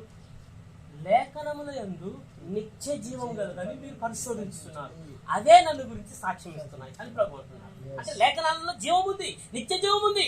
ఆ లేఖనమే యేసయ్య ఉన్నాడు, ఆ వాక్యమే దేవుడై ఉన్నాడు. హల్లెలూయా. వాక్యంలో జీవం ఉందని అవే సాక్ష్యం ఇస్తున్నాయి. అంటే దేవుడే జీవమై ఉన్నాడని, ఆయనే వాక్యమై ఉన్న దేవుడే యేసుక్రీస్తు ఈ లోకానికి వచ్చాడని, శరీరంగా మన బట్టి రక్తమాంసంలో ప్రత్యక్షమయ్యాడని దేవుని యొక్క లేఖనాలు సాక్ష్యం ఇస్తున్నాయి. హల్లెలూయా. ఆ పరిశోధన లేఖనాల్లో నిత్య జీవం ఉందని ఎవరైతే పరిశోధిస్తున్నారో వారి గురించి మాట్లాడుతున్నారు. జీవం పొందడానికి మాత్రం రావట్లేదు. లేఖనాలైతే పరిశోధిస్తున్నారు, జీవం పొందడానికి మాత్రం యేసయ్య దగ్గరికి రావట్లేదు. ఎవరు వస్తారు? నిజంగా నేను పాపిని, పాపం బట్టి నా ఆత్మ చచ్చిపోయింది, శరీరం రావాల్సి ఉంది. శరీరం చస్తే ఆత్మ బయటికి పోయి ఏం చేస్తుంది? పాపం తీసుకొని నరకానికి వెళ్ళి నిత్యం బాధపడుతుంది. అయితే ఏం చేయాలి? నీ ఆత్మ నరకానికి వెళ్ళకోకుండా పరలోక రాజ్యానికి వెళ్ళాలంటే ఏం చేయాలి? శరీరం చనిపోకముందే నీ ఆత్మను బ్రతికించేటటువంటి, మరణంలో నుంచి జీవంలోకి దాటించి నీ ఆత్మను బ్రతికించి నీ ఆత్మకు జీవాన్ని, సమృద్ధి గల జీవాన్ని ఇచ్చి పరలోక రాజ్యంలో చేర్చి నిత్య జీవాన్ని ఇచ్చే యేసయ్యను లోపలికి ఆహ్వానించాలి. హల్లెలూయా. స్వార్థను నువ్వు నమ్మాలి, సిలువ వేయబడిన క్రీస్తును అంగీకరించాలి, యేసయ్యను లోపలికి ఆహ్వానించాలి. యేసు ప్రభువు అన్నాడు, నీ లోకమునకు వెలుగై ఉన్నాను. యేసు ప్రభువు ఏమన్నాడు? నీ లోకమునకు వెలుగు. లోకమంతా ఎట్లుంది? పాపంతో, అపవిత్రతో, దుర్మార్గంతో, యుద్ధాలతో, కలహాలతో, అనేక పాపముల చేత నిండిపోయింది, పూర్తిగా చెడిపోయింది. కాబట్టి ఒక ఇల్లు చీకటితో ఉందనుకోండి, వెలుగు తీసుకొని వచ్చాను, చీకటి పారిపోతా పోదా? మరి వెలుగై ఉన్న యేసయ్య మన లోపలికి వస్తే మనలో అబద్ధమైన చీకటి ఉంది, అబద్ధం బయటికి పోతా పోదా? బూతులు, కలహాలు, అవిశ్వాసము, పిరికితనము, కులము, మతము, కులాచారాలు, మతాచారాలు ఎన్నో హృదయంలో నిండిపోయాయి. స్వార్థము, దురాశలు, సుఖము, ఆడంబరము, ఎన్నో విషయాలు ఉన్నాయి. యేసయ్య వెలుగైన యేసయ్య లోపలికి వస్తే చీకటి పోతా పోదా? అంటే ఈ దినాల్లో చాలా మంది యేసయ్య నమ్మినప్పటికీ కులాన్ని పట్టుకుని వేలాడుతున్నారు, కుల శిక్షలు పెడుతున్నారు, కులం వారితో కలిసిపోతున్నారు. కులం అంటే అభిమానం. అంటే ఏంది? ఆ చీకటి పోలే అంటే ఏ వెలుగు రాలే, వెలుగు వస్తే చీకటి పోతుంది. వెలుగు వస్తే ఎందుకంటే వెలుగు ఎవరిలోకి వెలుగైన యేసయ్య ఇచ్చాడో వారు ఏ కులానికి సంబంధించిన వారు కదా. హల్లెలూయా. ఏ కులానికి, ఏ కులాచారానికి, ఏ మతానికి, ఏ మతాచారానికి సంబంధించిన వారు కాదు, లోక సంబంధులు కాదు వారు. హల్లెలూయా. వారికి వెలుగు ఎప్పుడైతుందో చీకటి పారిపోద్ది. వెలుగు చీకటి రెండు కలిసి ఉండలేవు. కలిసి ఉంటాయి చెప్పండి? వెలుగు చీకటి రెండు కలిసి ఉంటాయా? ఇప్పుడు మన ఊరికి ఒక బస్సు వచ్చింది, మనం హుజురాబాద్ అని బస్సు ఎక్కినాం. ఆ బస్సులో ముగ్గురు కూర్చునే సీట్ ఉంటుంది, ఇద్దరు కూర్చునే సీట్ ఉంటుంది. అర్థమవుతారా నేను చెప్తాను? మాట్లాడండి అమ్మా, గ్రహిస్తున్నారా? హల్లెలూయా. దేవుడు 10 మంది ఉంటేనే కాదు, ఒక్కడున్నా మాట్లాడతాడు. ఎందుకంటే తన చిత్తంలో, తన సంకల్పంలో ఎవరైతే ఉన్నారో వారికి దేవుడు తేటగా తన ఆలోచన తెలియజేస్తాడు. ఎందుకంటే వారి ఆత్మను విడిపించి తన బిడ్డలుగా చేసుకుని పరలోక రాజ్యంలో ప్రవేశింపజేయాలని. హల్లెలూయా. కాబట్టి ఈ రోజు విస్తారంగా దేవుడు మీతో మాట్లాడుతున్నాడు. హల్లెలూయా. కాబట్టి దేవుని యొక్క వాక్కును గ్రహించాలి, దేవుని యొక్క ఆలోచనను విశ్వాసించడం మీరు అంగీకరించాలి. మన జీవితాలతోనే దేవుడు మాట్లాడుతున్నాడు. హల్లెలూయా. ఆ పరలోక రాజ్యాన్ని మనం దేవుడు సిద్ధపరచాలనుకుంటున్నాడు, మనకు నిత్య జీవాన్ని ఇవ్వాలనుకున్నాడు, అందుకొరకు మాట్లాడుతున్నాడు. అయితే ఇక్కడ మనం గమనిస్తున్నాం, మనం బస్సు ఎక్కిన మనం హుజురాబాద్ పోవడానికి ముగ్గురు కూర్చునే సీట్ ఉంది, ఇద్దరు కూర్చునే సీట్ ఉంది. ఇద్దరు కూర్చునే కానీ బ్రదర్ నేను కూడా దూరం ప్రయాణం జరిగి కూర్చోడానికి ఏం చేద్దాం? ఇద్దరు కూర్చునే కానీ ముగ్గురం కూర్చున్నాం, ముగ్గురు కూర్చునే కానీ నలుగురం కూర్చున్నాం, 5గురం కూర్చున్నాం. ఎందుకు? సిటీ బస్సు కనుక సర్దుకుంటాం. కానీ పరలోక రాజ్య మార్గం ఇక్కడ సర్దుకోవడానికి వీల్లేదు. హల్లెలూయా. కులంతో సర్దుబట్లేదు, కులాచారాలతో సర్దుబట్లేదు, మతాచారంతో సర్దుబట్లేదు, లోక స్నేహితులతో, బంధువులతో, శరీర సంబంధంతో, రక్త సంబంధంతో సర్దుబట్లేదు. హల్లెలూయా. లోకంతో సర్దుబట్లేదు, లోక ఆచారాలతో, లోక పద్ధతులతో, పాపంతో, అపవిత్రతో సర్దుబట్లేదు, స్నేహితులతో సర్దుబట్లేదు. హల్లెలూయా. నువ్వు ఇక్కడ సర్దుకుంటావు, కానీ నువ్వు సర్దుకుంటే దేవుడు సర్దుకుంటాడా? చీకటి వెలుగు రెండు కలిసి ఉంటాయా? వెలుగు రాగానే చీకటి పారిపోతుంది. చీకటి అంటది నువ్వు రాగానే నేనెందుకు పారిపోవాలా? ఇద్దరం కలిసి ఉన్నావు రాదు, కొంచెం సర్దుకోరాలంటే వెలుగు ఒప్పుకుంటుందా? ఉండు నేను వస్తున్నా, కాల్ చేస్తుంది. ఉంటా అంటే ఉన్నావు అనుకో, కాల్ చేస్తుంది. వెలుగు యొక్క స్వభావం ఏంటి? కాల్చి అంటే చీకటి ఉంటా అంటే ఉంటుందా? రెండు కలిసి ఉంటుంది. ఆ రీతిగా లోకంతో మనం కలిసి ఉంటాం. దేవుని నమ్మిన మనం, ఈ శిలువ స్వార్థ నమ్మిన మనం లోకం నుంచి వేరు చేయబడాలి, రక్షింపబడాలి. యేసుక్రీస్తు లోకంలో ఆయన మానవుల మధ్యనే, పాపల మధ్యనే సంచారం చేస్తున్నప్పటికీ పాపం లేనివాడుగా ప్రత్యేకంగా పరిశుద్ధుడిగా జీవించాడు. హల్లెలూయా. ఆ యేసుని కోరి మనం నడుచుకోవాలి. ఎందుకంటే ఆ యేసయ్య కొరకే వచ్చాం, ఆ యేసయ్యని నమ్ముకున్నాం. ఆయన మాదిరికరమైన జీవితం మనలో రాకపోతే ఎట్లా? హల్లెలూయా. అర్థమవుతుంది కదా? కాబట్టి మన మరణం ద్వారా ఈ లోకాన్ని విడిచిపెడతాం. అప్పుడు మనం ప్రవేశించడానికి నరకము ఉంది, పరలోక రాజ్యం ఉంది. అంటే పుట్టిన మనం పాపంలో బట్టి జీవితాన్ని ముగిస్తే నీ పాపం నుండి పట్టుకుని నరకం పెట్టేస్తాను. అయితే శరీరానికి మరణం రాకముందే, నీకు మరణం రాకముందే నువ్వు పాపిలను గ్రహించి స్వార్థ వెలుగులో అయ్యో నన్ను ప్రేమించిన వారు యేసయ్య తన ప్రాణం కన్నా ఎక్కువ ప్రేమించి నేను చనిపోవాల్సిన నా స్థానంలోకి వచ్చి నా శిక్షణంతా భరించాను, నా పాపాన్ని భరించాను, నా బాధంతటిని ఆయన భరించి నేను చనిపోవాల్సిన నేను యేసుని నమ్ముతున్నాను. ఆ స్వార్థని నమ్ముతున్నాను. ఎప్పుడైతే ఆ స్వార్థ నమ్మి యేసు నిజమైన దేవుడు సొంత రక్షణ అంగీకరిస్తారో, మానవల్సుకొని పాపక్షాంతం బాప్తిస్మం రక్షణ పొందుతారో వారు రక్షింపబడతారు, వారి పాపాలు క్షమించబడతాయి. వారు ఎప్పుడు శరీరంలో చనిపోయిన ఆత్మ బ్రతికింపబడదు కదా, ఆత్మకు జీవం కలుగుతుంది కదా. ఆత్మకు జీవాన్ని ఇచ్చేది యేసయ్యే, ఆత్మకు జీవాన్ని ఇచ్చేది యేసయ్య. వాక్యం ఉంది, మనుషుడు రొట్టె వల్ల మాత్రం బ్రతకడు కానీ దేవుని నోట నుంచి వచ్చే ప్రతి మాట ద్వారా బ్రతకడు. అంటే రొట్టె మనల్ని బ్రతికించదు, దేవుని మాట బ్రతికిస్తుంది. మన ఆత్మకు జీవాన్ని ఇచ్చే జీవాహారం ఏంటి? దేవుని యొక్క వాక్యం. దేవుని యొక్క వాక్యం. నేనే జీవాహారం అన్న వాక్యమే యేసు ప్రభు. నేనే జీవం అన్నాడు. నా యందు విశ్వాసం ఉంచేవాడు ఎన్నటికీ చనిపోవడానికి ప్రభు చెప్పాడు. హల్లెలూయా. ఆయన ఎందుకు తన కుమారుడైన క్రీస్తునందు విశ్వాసం కలిగి ఎవరైతే లోబడతారో వారు మరణం నుంచి జీవంలో దాటినారని వాక్యం ఉంది. హల్లెలూయా. చూడండి, ఆ మాట ఉందాం. యోహాను సువార్త 5వ అధ్యాయం, పరిశుద్ధ గ్రంథం నుంచి యోహాను సువార్త 5వ అధ్యాయం, యోహాను సువార్త 5వ అధ్యాయం 24వ వచనం చదువుతాను చూడండి. నా మాట విని నన్ను పంపిన వాని యందు విశ్వాసం ఉంచువాడు నిత్య జీవం గలవాడు, వాడు తీర్పులోనికి రాక మరణంలోని జీవంలోనికి దాటి ఉన్నాడని మీతో నిశ్చయంగా చెప్తున్నాను. హల్లెలూయా. ఎవరైతే నా మాట విని నన్ను పంపిన వాని యందు అనగా యేసుక్రీస్తుని పంపిన ఆ దేవుని యందు, ఆ తండ్రి యందు ఎవరైతే విశ్వాసం ఉంచుతారో వారు నిత్య జీవం గలవాడు. వాడు నిత్య జీవం గలవాడు, వాడు తీర్పులోనికి రాక మరణంలోని జీవంలోకి దాటినాడు. తీర్పులు అంటే దేవుని యొక్క మాట విని ఆయన తండ్రి యందు విశ్వాసం ఉంచేవాడు, క్రీస్తుని విశ్వసించినటువంటి వాడు తీర్పులోనికి రాడు, మరణంలోని జీవంలోకి దాటాడుగా. తీర్పు తొలగిపోయింది, పాపాలు క్షమించబడ్డాయి, శిక్ష తొలగిపోయింది. హల్లెలూయా. మరణంలోంచి ఆ వ్యక్తి మాట విని నమ్మిన దాన్ని బట్టి మరణంలోంచి జీవనం, నిత్య జీవానికి హక్కుదారుడయ్యాడు. హల్లెలూయా. చూడండి. కాబట్టి మీరేం చేస్తున్నారు? లేఖనాల యందు నిత్య జీవం ఉందని పరిశోధిస్తున్నారు. కానీ వారు మరణానికి లోనైనా పుట్టిన వారు తప్పనిసరిగా చావలసిందే. మరి చనిపోకముందే ఆత్మ చనిపోయింది, శరీరం చావలసి ఉంది. ఆత్మ లోపల చనిపోయింది, శరీరంలో బతుకుతున్నాం, కొంతకాలం బతుకుతాం. శరీరానికి మరణంగా చనిపోతుంది. చనిపోయిన తర్వాత ఆత్మ ఎక్కడికి పోతుంది? చనిపోయిన ఆత్మ మృతులోకమైన నిత్య నరకానికి వెళ్ళిపోతుంది. అయితే మనకు ఒక ఆలోచన రావాలి, శరీరం రాకముందే ఆత్మకు జీవాన్ని ఇచ్చే యేసయ్యను అంగీకరించాలి. ఈ ఆలోచన మీకు రావాలి. లేఖనాల్లో నిత్య జీవం కలదని వెతుకుతున్నటువంటి వారు, పరిశోధిస్తున్న వారిలో ఆత్మను బ్రతికించుకున్నాం. ఆత్మకు జీవాన్ని ఇచ్చే జీవాహారం యేసే. ఆత్మకు జీవాన్ని ఇవ్వగలిగిన వాడు యేసే. యేసు మనకు జీవాన్ని ఇవ్వడానికి వచ్చాడు, చనిపోయిన మనల్ని బ్రతికించడానికి వచ్చాడు, మరణం నుంచి జీవంలోకి దాటించడానికి వచ్చాడు. నిత్య నాశనం నుంచి తప్పించి నిత్య రాజ్యంలో తెచ్చి నిత్య జీవాన్ని, నిత్య సంతోషాన్ని ఇచ్చడానికి యేసయ్య మన కొరకు చనిపోయాడు. దీనికి స్వార్థార్థం కాదు. హల్లెలూయా. వారి కళ్ళు గుడ్డివైపోయాయి, వారిలో ప్రకాశించడం లేదు, జీవం పొందడానికి రాచాయి. ఈ దినాల్లో యేసయ్య దగ్గర చాలా మంది చనిపోయిన ఆత్మను బ్రతికించుకోవడానికి, ఆ నరకాన్ని తప్పించుకొని పరలోక రాజ్యంలో చేరడానికి రావట్లేదండి. ఎందుకు వస్తున్నారంటే ఒక్క మాట చదువుతాను. యోహాను సువార్త 6వ అధ్యాయం 26వ వచనంలో రాయబడింది. ఒక సమూహం యేసయ్యను వెతుకుతూ వచ్చారు.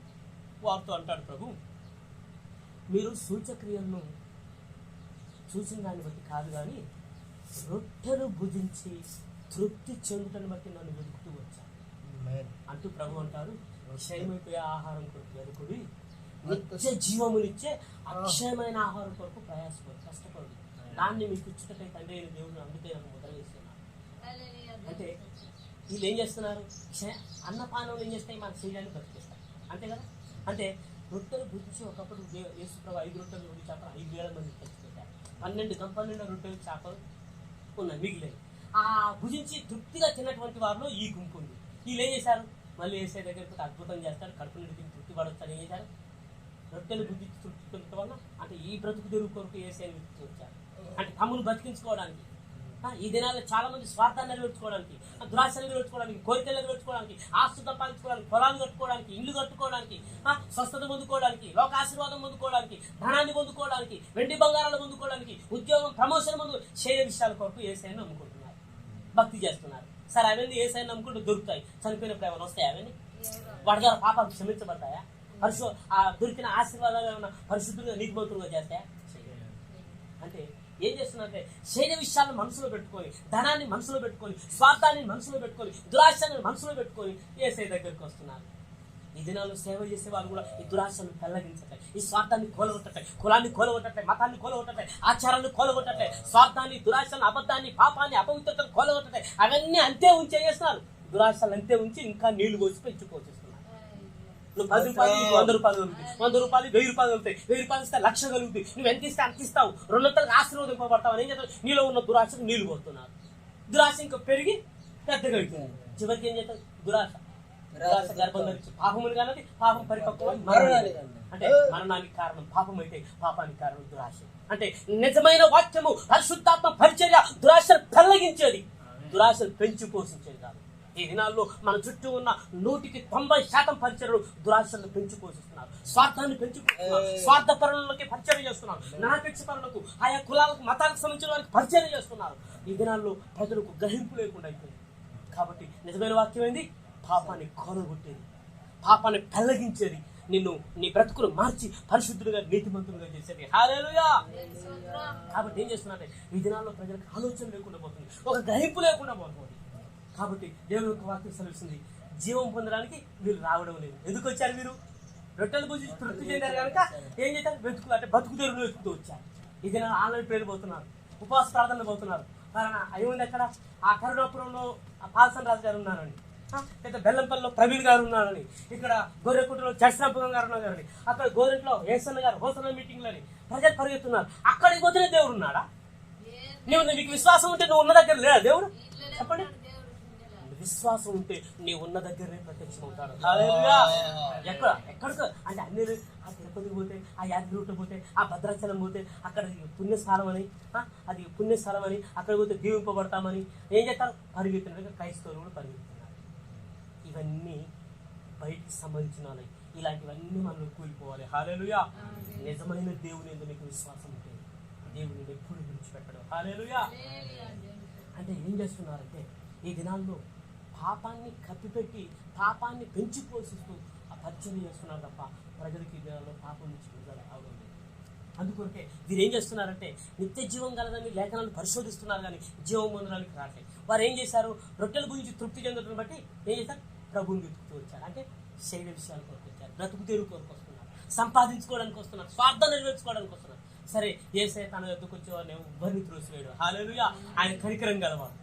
తన యొద్దకు వచ్చేవారు ఎందుకు కనికరపడ్డాడు, ఆయా రుగ్మతల నుంచి విడిపించాడు, దురాత్మలను గద్దించాడు, కుంటివారిని కుంటివారిని నడిపించాడు, మగవారిని మాట్లాడిపించాడు, గుడ్డివారిని కళ్ళు తెరిచాడు, చనిపోయిన వారు తిరిగి లేపాడు, కుష్ఠరోగులను శుద్ధులుగా చేశాడు, గొప్ప గొప్ప కార్యాలు చేశాడు. హల్లెలూయా. యేసయ్య చేస్తాడు, నిన్ను త్రోసేయడు, నీకున్న విశ్వాసాన్ని బట్టి చేస్తాడు. కానీ నీ ఆత్మకు జీవం దొరకకపోతే చెప్పండి. కుంటివారిని నేను నడిచాను, గుడ్డివారిని చూశాను, చచ్చిపోయిన వారిని బతికాను, ఆత్మ మాత్రం జీవం దొరకాలి. చచ్చిపోయాయి, ఇప్పుడు ఆత్మ ఎక్కడికి పోతుంది? నరకానికి పోతుంది. అంటే యేసయ్య ఈ శరీరానికి స్వస్థత ఇవన్నీ చేయడానికి, దీని కొరకే సెలవులో చనిపోవడానికి రాలే. హల్లెలూయా. ఎందుకంటే దేహానికి స్వస్థత అవసరమే, స్వస్థత ఇస్తాడు. అసలు ఆయన సెలవులో చనిపోయింది ఎందుకు? ఈ చనిపోయిన ఆత్మ నరకానికి పోతుంది. ఆ నరకంలో పోకుండా ఉండాలంటే ఇది బతకాలి, బతికితేనే పరలోక రాజ్యానికి పోతుంది. ఎందుకంటే భూమి ఆకాశం సృష్టికర్త అయిన దేవుడు జీవం గల దేవుడు. ఆయన గురించి రాయబడింది, ఆయన సజీవులకే దేవుడు కానీ మృతులకు దేవుడు కాదు. దేవుడు సైన్యములకు అధిపతి అయిన యెహోవా యేసుక్రీస్తు ప్రభు జీవం గల దేవుడు, సజీవులకే దేవుడు, మృతులకు దేవుడా. మనం ఆత్మలో చనిపోయాం, శరీరంలో సాగవలసి ఉంది, మనకు ఆయన దేవుడు కాదు కదా. అంటే ఆ జీవం గల దేవుడు సజీవులకే దేవుడు అంటే నీకు ఆయన దేవుడు కావాలంటే నీ ఆత్మను బతికించుకోవాలి. నీ ఆత్మ జీవం పొందుకుంటేనే ఆ జీవం గల దేవునితో నీ సంబంధం ఏర్పడుతుంది. సంబంధం ఏర్పడ్డప్పుడు ఏం చేస్తాం? జీవనం బట్టి జీవనం, సమృద్ధి గల జీవాన్ని పొందుకొని ఆ జీవం గల దేవునితో నిత్యము జీవించడానికి అక్కడికి వెళ్తాం. అందుకొరకు ఏం చేయాలా? ఆ జీవం కలిగిన దేవునితో సంబంధం నుంచి ఆ నిత్య జీవాన్ని నుంచి ఆ దేవునితో నిత్యం జీవింపజేయడానికి, చనిపోయిన ఆత్మను బ్రతికించడానికి, మనకు జీవాన్ని ఇవ్వడానికి యేసయ్య వచ్చాడు. కాబట్టి మీరు జీవం పొందడానికి యేసయ్య దగ్గరికి రాక ఎందుకు వస్తున్నారు? వాడు రొట్టెలు భుజించి కడుపు నిండా తిన్నారు, తృప్తిగా తిన్నారు కనుక బ్రతుకు తెరువుకి వచ్చారు. అంటే ఈ దినాల్లో మన ఆశలు నెరవేర్చుకోవడానికి యేసయ్య దగ్గరికి రావద్దు. మన కోరికలు నెరవేర్చుకోవడానికి, స్వార్థాన్ని నెరవేర్చుకోవడానికి, సంపాదించుకోవడానికి, శరీర విషయాల కొరకు యేసయ్య దగ్గరికి రావద్దు. పాపం నుంచి విడుదల పొందడానికి, పాప క్షమాపణ పొందడానికి, దురాశ నుంచి విడుదల పొందడానికి, స్వార్థం నుంచి విడుదల పొందడానికి, మన బ్రతుకు మారడానికి, పరిశుద్ధపరచబడడానికి, జీవమును సమృద్ధి గల జీవాన్ని పొందుకొని ఆ పరలోక రాజ్యంలో ప్రవేశించి జీవం కలిగిన దేవునితో నిత్యము జీవించడానికి దాని కొరకు మనం విశ్వాసం ఉంచాలి. దాని కొరకు మనం చర్చికి పరిగెత్తాలి. దాని కొరకు మనం ప్రయాసపడాలి, భక్తి చేయాలి. హల్లెలూయా. హాలెలూయా పేరు అందరూ కలిసి ప్రార్థన చేస్తారు. ప్రభువా స్థలమి చర్చి కొట్టు, అప్పులు జరిగించు, కారివు ప్రమోషన్. అంటే నీ కన్నీరు దేని కొరకమ్మా? నీ ఉపవాస ప్రార్థన రాత్రంతో ఉపవాస ప్రార్థన దేని కొరకు? శరీర విషయాల కొరక. ప్రభువనుడు నా రాజ్యాన్ని, నా నీతిని వెతకని మీకు కావాల్సిన ఆయన రాజ్యాన్ని నీతిని వెతికి ఇవ్వడా? ఇప్పుడు తల్లి గర్భంలో పిండంగా రూపించి అవయవ నిర్మాణం ఏర్పరిచాడు, 9 నెలలు కాపాడు, బయటికి తీసుకొచ్చాడు. మన తల్లి గర్భంలో పిండంగా రూపించి అవయవ నిర్మాణం ఏర్పరిచి కాపాడినవాడు బయటికి తీసుకొచ్చాడు. మనల్ని పోషించే శక్తి ఆయనకు లేదా? సృష్టించిన వాడు ఆయన విడిచిపెట్టాడా? చెప్పండి. కాదు. హల్లెలూయా. నీ ప్రతి ఎక్కడ తీర్చబడుతుంది. నువ్వు ఈ శరీర విషయాల కొరకు, బ్రతుకు తెరువు కొరకు చింతించవాకు, వాటి వెనకాల పరిగెత్తవాకు. ఈ బ్రతుకు తెరువు కొరకు విశ్వాసం కాదు, ఈ బ్రతుకు తెరువు కొరకు భక్తి కాదు, ప్రయాసం కాదు. హల్లెలూయా. జీవమును పొందుకోవడానికి. కాబట్టి ఏం చేస్తున్నారు? జీవం పొందినట్లు మీరు నా ఎదుకు రావట్లేదు అంటే ఎవరికి అర్థమైంది? నాకు చనిపోయింది, శరీరం కూడా చావాల్సి ఉంది.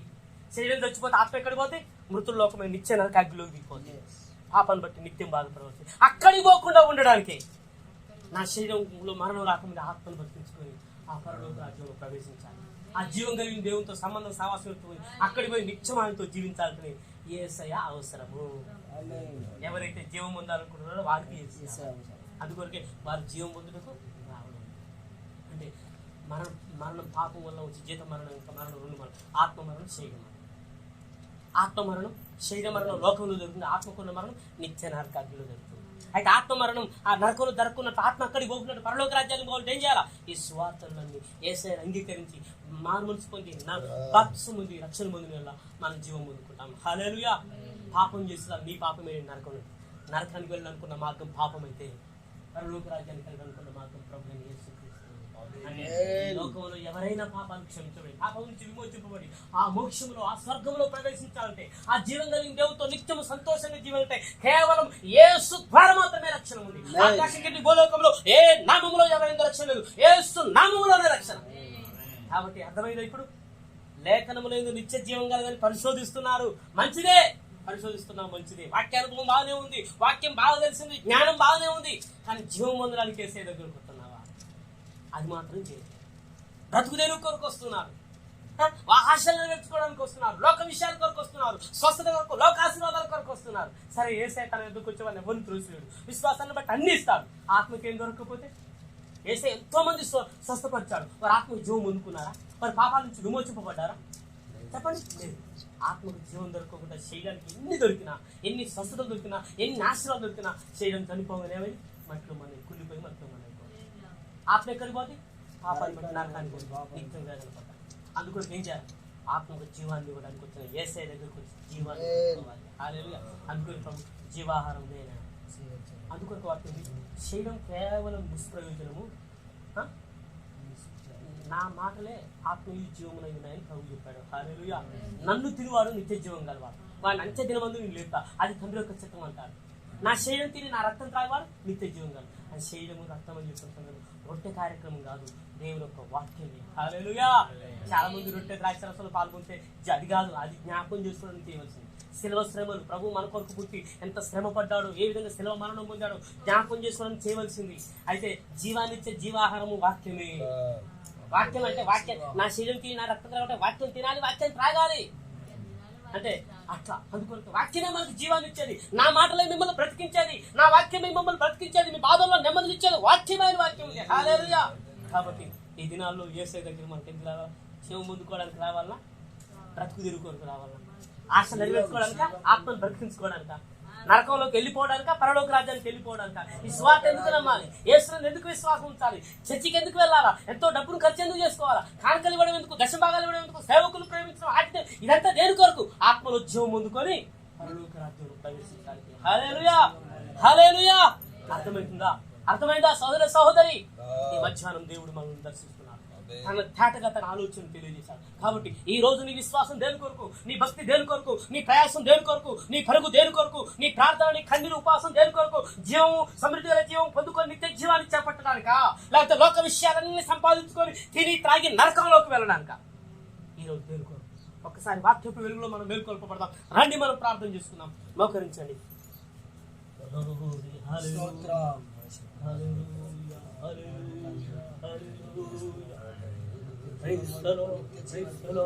సోదర సోదరి, ఒకసారి ఆత్మీయ జీవితంలో ఆలోచన చేయండి.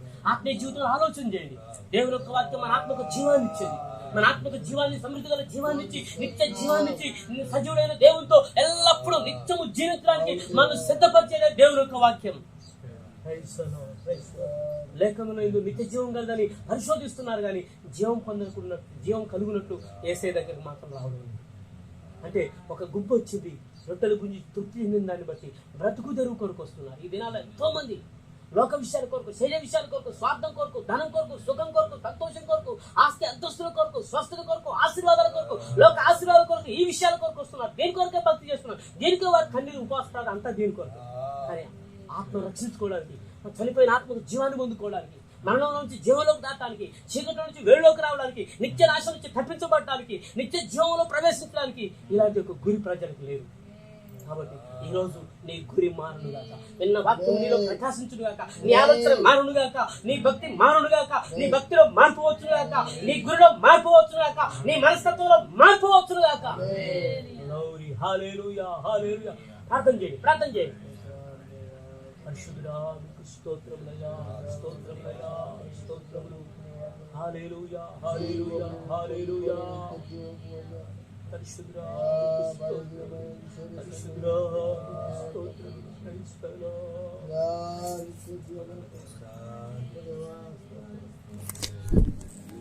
హల్లెలూయా, హల్లెలూయా.